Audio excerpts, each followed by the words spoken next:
Hi everyone, I'm Steve Stoller. You may remember last year we put out a call to woodworkers and artists to create items out of the Bur Oak, Plano's largest and oldest tree. The beloved tree fell during a thunderstorm in October of 2023. The selected artists claimed 5-foot sections of the fallen tree. After more than a year, we finally had an opportunity to see firsthand some of the amazing creations on display at Texas Forever Fest. Eric Smith crafted 2 beautiful electric guitars. Larry Solomon used a chainsaw to create this incredible 360-degree piece with native wildlife, including a hawk, owl, snake, squirrel, coyote, bobcat, and lizard. He estimates it weighs about 2,000 pounds.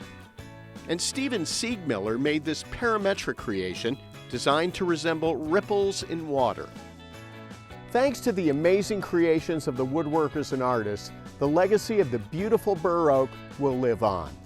We'll see you soon for another Stoller on the Street.